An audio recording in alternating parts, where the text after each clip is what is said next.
Hi there. Before I tell you my story, let me just say thank you for listening. This isn't easy for me to share, but I've reached a place in life where silence no longer serves me. If what I'm about to say helps even one person feel seen, then it's worth every word. My name is Sienna. I'm 33 years old, and I'm 7 months pregnant. I live in a quiet neighborhood in Brookhaven with my husband Adrian, who's the only person in my life that's ever made me feel truly safe. Our home isn't extravagant, but it's filled with peace, honesty, and warmth, three things I never experienced in my childhood. Most evenings, I find myself by the window, hands resting on my belly, listening to the stillness of the world outside.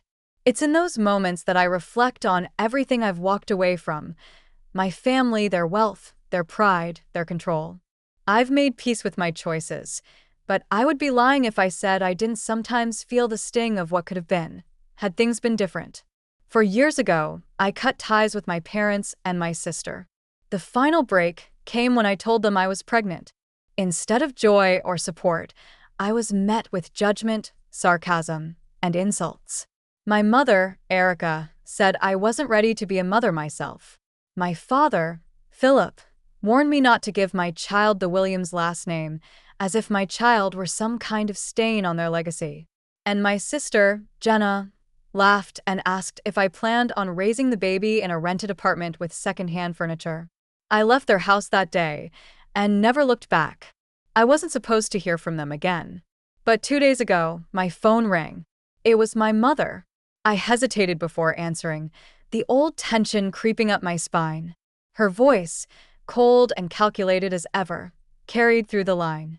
"We're hosting a baby shower for you this Saturday at listener. 8 p.m. sharp. Everything's arranged. Be there." There was no warmth in her voice, just expectation. I didn't respond right away, but something in me knew this wasn't about celebration. It was about control. Again, I agreed to come. Not because I wanted their approval, but because it was time to confront everything once and for all. Saturday arrived sooner than I expected. As I stood in front of the mirror, adjusting the soft folds of my navy maternity dress, I caught my own reflection and hesitated. I didn't look like the women in my family, no flashy labels, no polished perfection. Just simple, clean, and comfortable. And yet, I felt powerful. My hand instinctively cradled the curve of my belly. I wasn't just going for myself anymore. I was going for him. For Leo. Adrian walked in, adjusting the cuff of his suit jacket. "You sure you want to do this?" he asked gently. His eyes always held so much care, like he could see the weight I carried even when I smiled. I nodded, firm but calm. I need to look them in the eyes one last time. We arrived at Listener just before 8 p.m. The restaurant's golden glow spilled onto the cobblestone path outside, its Art Deco facade glittering with wealth and exclusivity. It wasn't my kind of place, but I knew it well. Adrian had taken me here once years ago when it first opened. Back then, it felt intimidating. Tonight, it felt like a stage. Inside, the air smelled of butter, wine, and roses. The maitre d', a polished young man named Tyler, greeted us with a forced smile. "Are you here for the Williams party?" I nodded. His face flickered with unease. "Actually, they've already finished their meal." Confused, I reached for my phone and showed him the message from my mother. She said 8 p.m. Tyler leaned in slightly and lowered his voice. Their reservation was at 6. I think they changed the time. Of course they did. I should have expected it. With a sigh, I thanked him and followed him toward the private dining room. The moment I stepped in, my stomach turned, not from the baby, but from the atmosphere. The table was cluttered with empty wine glasses, dessert plates, and half-eaten entrees. My mother, Erica, sat at the head of the table, draped in pearls and wrapped in a white Chanel jacket, sipping her drink like royalty. My father, Philip, looked awkward, fiddling with his napkin. And my sister, Jenna, ever the star of her own show, leaned back in her chair, scrolling through her phone with a smug smirk. "Oh, Sienna, you made it," Erica said with mock surprise. "We were starting to think you weren't coming." I didn't sit down. The message said 8. Jenna looked up and shrugged. "I told her 7. Maybe you read it wrong. I stayed silent, knowing exactly what game they were playing. But this time, I wasn't going to fold. I stood at the edge of the room, taking in the scene like an outsider observing a play. Erica gestured toward a waiter, who brought over a folded bill in a leather booklet and placed it neatly at the center of the table. Well, she said brightly, since the guest of honor is finally here, we were just about to take care of the check. I narrowed my eyes. Something didn't feel right. You've already eaten, I said. What check? Erica looked directly at me, her smile sharp as glass. The baby shower dinner, of course. Custom menu, wine pairings, floral arrangements, it all adds up. But it's your special day, Sienna. Naturally, we assumed you'd cover it.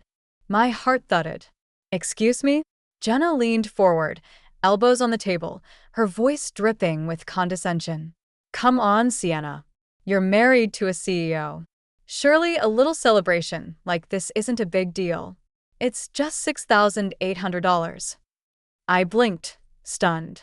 You planned a baby shower I didn't ask for, purposely changed the time so I'd arrive late, and now you expect me to pay for it. Erica waved her hand. Don't be dramatic. It's not about the money, it's about respect. This is a Williams family event. You represent us, whether you like it or not. Or would you have preferred pizza and paper plates? I felt Leo shift inside me, as if he too sensed the rising pressure in the room. My hands trembled slightly, but I kept my voice steady. No, I'm not paying for this. You set this up to humiliate me, and I won't be part of it. Philip cleared his throat uncomfortably, but said nothing. Jenna laughed, a quick, dismissive sound. Of course she won't. She never takes responsibility for anything. I turned to leave. I don't owe you anything, especially not $6,800. Erica stood up, her voice growing sharp. You ungrateful little girl. We built this name. We gave you everything, and now you spit in our face like this. I turned back, my voice louder this time. Firm. You didn't build anything. You bought appearances. I'm done pretending I owe you gratitude for your cruelty. That was the moment her face changed. Rage flushed her cheeks. And in one swift motion, she reached to the host's stand beside her, where the thick wooden menu board still sat.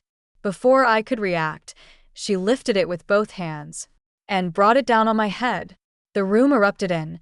Gasps filled the room as the heavy wood cracked against my skull. I stumbled back, the pain sharp and immediate, blood beginning to drip down the side of my face. My legs gave out beneath me, and I collapsed.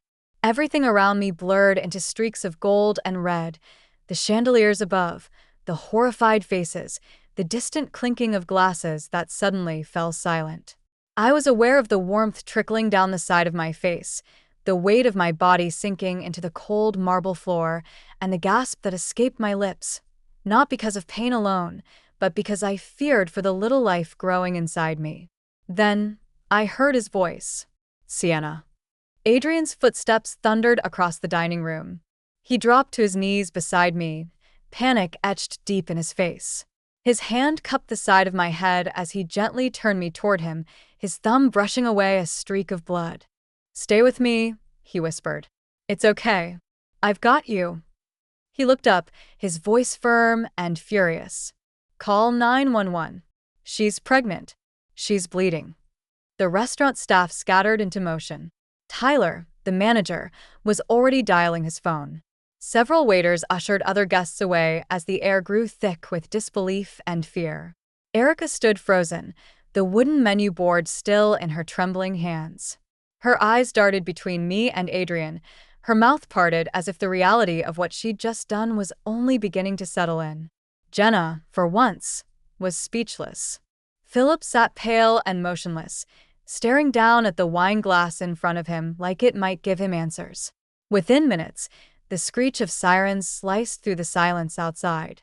Red and blue lights flashed across the restaurant walls as police officers and paramedics rushed in. Adrian gently stepped aside as a medic knelt to examine me, asking questions. Was I dizzy? Could I feel the baby moving? Could I speak? I nodded weakly, whispering, "My head and my baby." The medic reassured me they'd check everything and carefully placed a support collar around my neck. Meanwhile, Officer Grant, a tall, stern officer with a sharp jawline and calm authority, approached the table.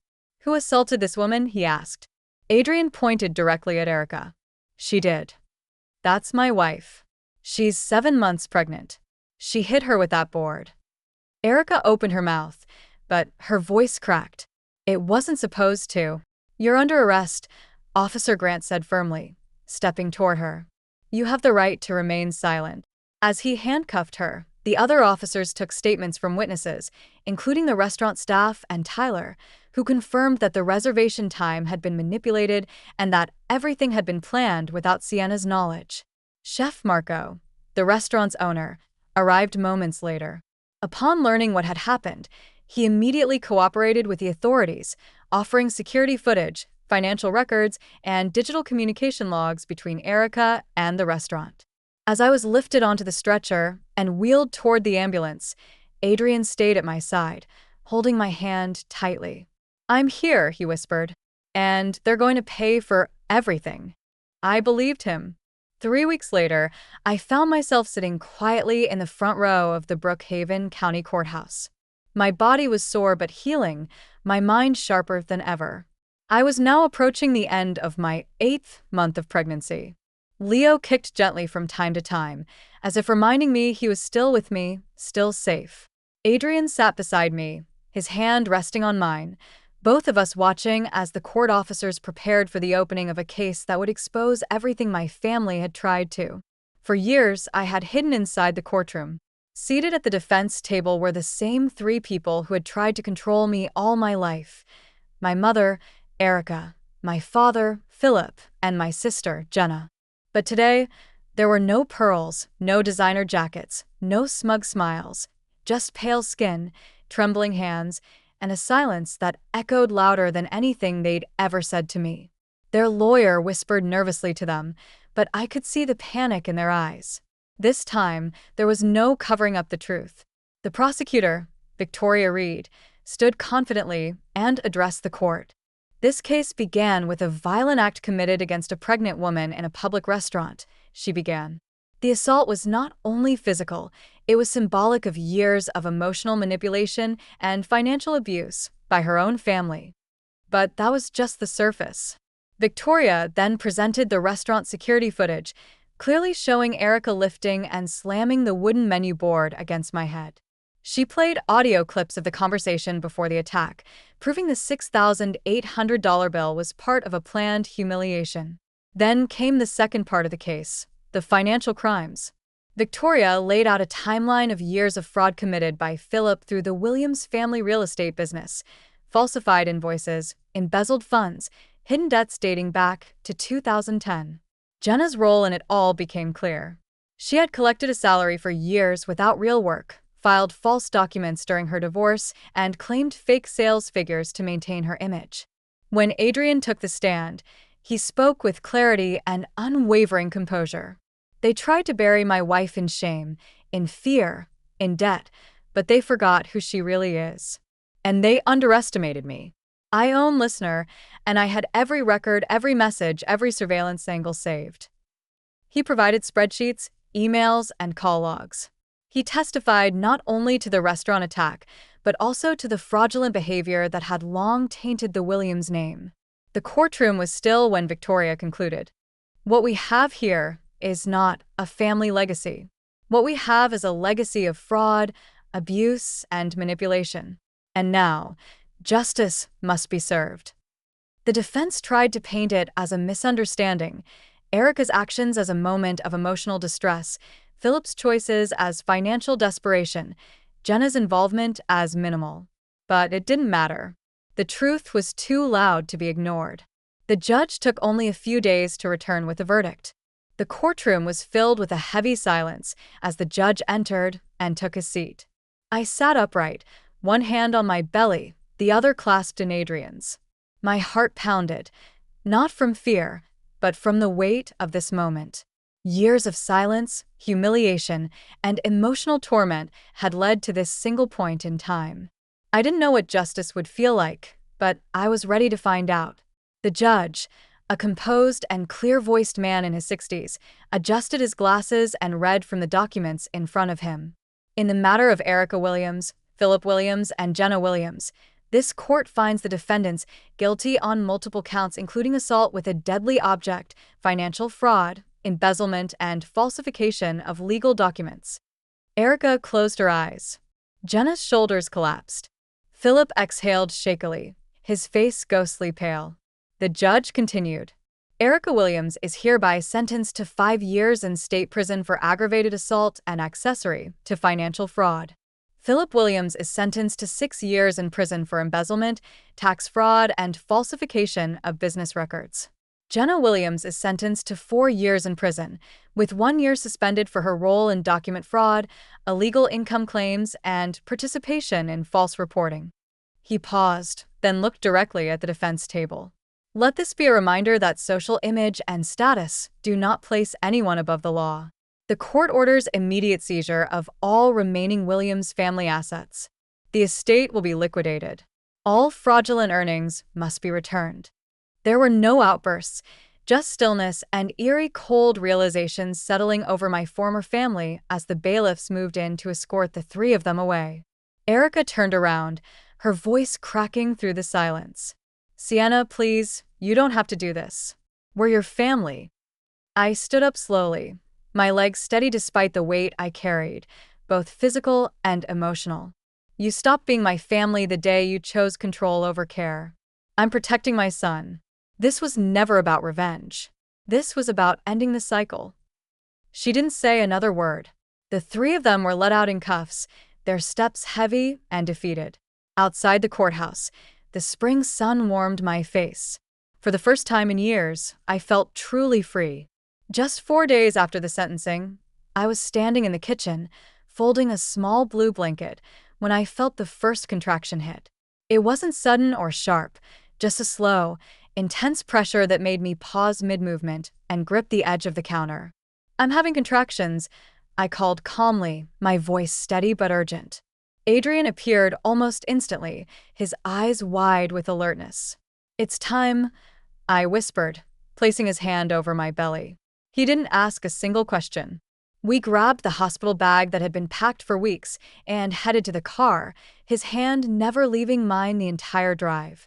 At the hospital, everything moved quickly. Nurses moved efficiently, for lines were set, and monitors beeped softly. The contractions intensified, the pain ebbed and surged like ocean waves crashing against my spine, but I focused on my breathing and on Adrian's voice, gently counting me through it. I remembered what Erica had said months ago, that I wasn't ready to be a mother, that I couldn't handle it. She was wrong. 10 hours later, with sweat on my brow and tears in my eyes, I heard the most powerful sound in the world, the first cry of my son. They placed him on my chest, tiny, warm, and perfect. Leo. Breathe, Adrian whispered. Welcome home. He kissed my forehead, his eyes wet. You did it, he whispered. We did it. In that moment, every courtroom, every insult, every wound, physical or emotional, faded into the background. I wasn't broken. I wasn't weak. I was a mother. And my son would never grow up in a home ruled by fear, shame, or control. He would grow up with love. 2 years later, on a crisp autumn morning in Brookhaven, I stood by the window of our sunlit home, watching the golden leaves dance in the breeze. Leo, now a vibrant, curious toddler, ran through the backyard, laughing as he chased after a falling leaf.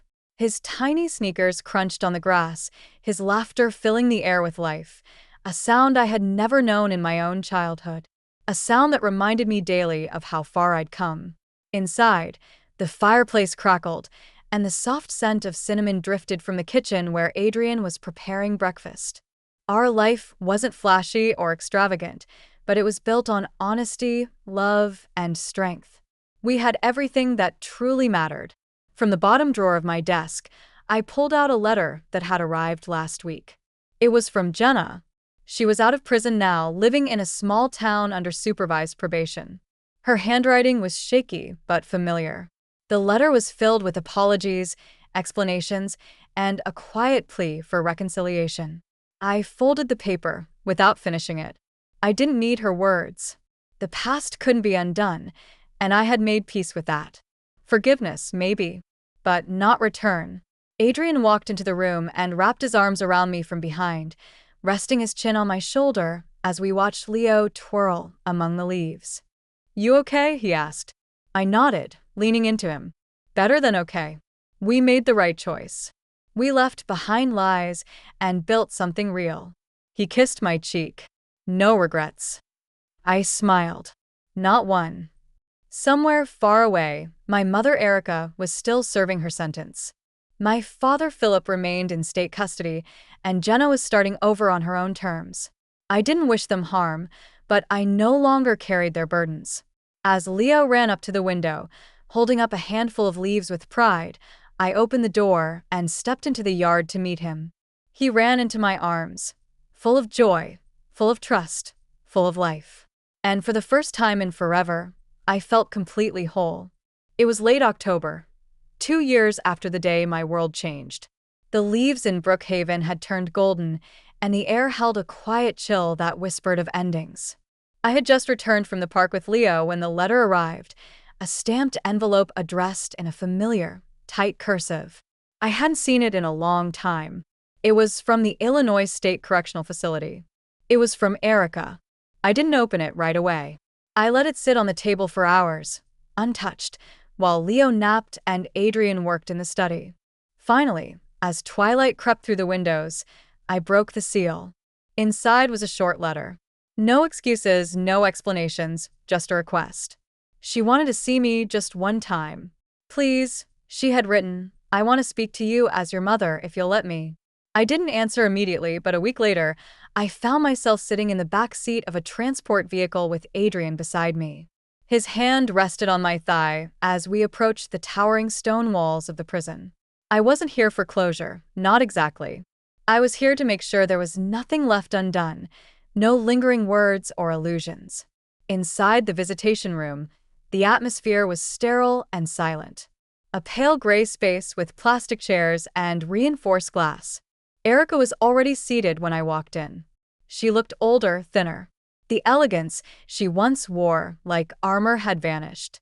Her hair was streaked with gray, her skin pale, lips dry, but her eyes were still sharp. "See," she said, her voice cracking slightly. "You came?" I nodded and sat across from her. "I came because I needed to hear it, whatever it is you think you need to say." She looked down for a moment, folding her hands. "I've had time to think a lot of it, and I know now I was cruel. Not just once, but for years. I punished you for being different. I let pride come before love." I didn't respond. I needed her to say it all. I told myself I was protecting our family's image, but what I was really doing was hiding my own fears, my failure as a mother. "You didn't deserve the things I said, or what I did at the restaurant. I hate that that's what you'll remember." I leaned forward slowly. "It's not all I remember. I also remember every time you looked at me like I was a stain, every time you made me feel like love had to be earned by obedience." Tears welled in her eyes. "I'm sorry." I took a deep breath. "I didn't come here to give you forgiveness, Erica. I came here to make peace with the truth. And the truth is, I survived you. I built a life without your approval. I raised a child without your judgment hovering over me, and I'm not angry anymore. I just don't need you in my life." Her lips trembled. "Is he healthy?" "Your son. He's perfect," I said, standing up. "And he'll never know this place, or the woman you used to be." As I turned to leave, she called out, "Do you hate me?" I paused at the door, but didn't turn around. "No. I've simply moved on." And with that, I walked out, feeling lighter than I had in years. In the parking lot, Adrian stood waiting beside the car. I slipped my hand into his, and together, we drove home to the life we'd built, from honesty, love, and resilience. The past no longer followed me. It stayed where it belonged, behind bars. If you connected with this story and felt the weight of Sienna's journey, I'd truly appreciate it if you could like the video, share your thoughts in the comments, and subscribe to the channel for more powerful real-life inspired stories like this. Your support helps bring more voices to life, stories of strength, survival, and the quiet victories that matter most. Thank you for being here.